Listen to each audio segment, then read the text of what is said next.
So I've been following this case since December 2024.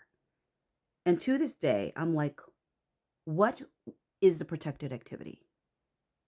And so I had to ask Chat, do you think that 17-point side agreement or the January 4, 2025 constitutes a protected activity? And this is what Chat had to say. First, what counts as protected activity under retaliation law? In general, for Blake to claim retaliation, she must show that she opposed conduct she believed was harassment or discrimination, communicated that opposition to the employer or leadership, and this is an important one, suffered an adverse action after doing so. Courts do not require a formal HR report. A complaint to leadership, a lawyer, or a producer can count. So the question becomes, what did Blake do that she can try to frame as opposing unlawful conduct? Your theory, she's trying to call two events protected activity. You name two possible anchors. The 17-point side agreement, November 17 terms executed January 19, the January 4, 2024 meeting. You're asking whether she is trying to treat these as her protected activity to support her retaliation narrative and smear campaign claim. The short answer is yes, that is likely the strategy, but it is much weaker than she presents. Let me explain why. Why the 17-point side agreement does not cleanly qualify. A court asks, did the document contain or express a complaint about harassment or discrimination? The 17-point list is about work rules, social boundaries, and production constraints. It is not framed as a harassment complaint, a discrimination complaint, a report of illegal behavior. It is framed as conditions she demands, restrictions she wants, boundaries she is setting, new rules for leadership.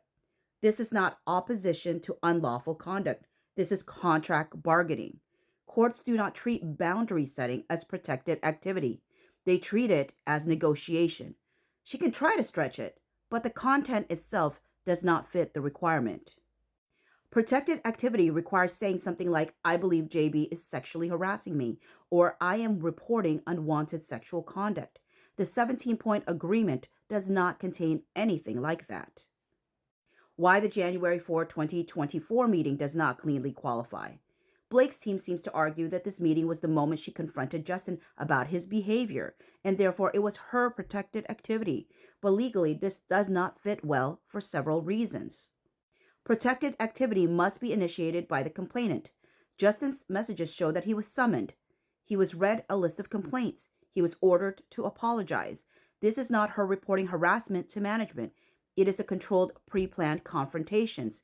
Courts see that as disciplinary or corrective action, not protective activity. There is no record of her saying this is sexual harassment, this is discrimination, this violates the law. Justin's messages show that he heard the words creepy and unsafe. He was told his presence made people feel unsafe. He was told he must apologize. None of this is the legal language of a harassment complaint. It is subjective language about discomfort. Courts do not accept discomfort as protected activity. There must be a clear opposition to unlawful conduct. If she believed it was sexual harassment, she had a duty to report it formally. A controlled shame session is not the protected step. A report to HR, the production company, or the studio is the protected step. There is no record of that until her lawsuit a year later. Why she needs to stretch these two events into protected activity? Because she has a major problem in her retaliation claim. Protected activity must come before the alleged retaliation. Her timeline shows the meeting on January 4, the lawsuit filed many months later, the retaliation claim added after that. She cannot use private conversations, passive discomfort, interpersonal conflict, quote-unquote vibes, expectations of leadership behavior. She needs a documented moment where she opposed what she labels sexual harassment.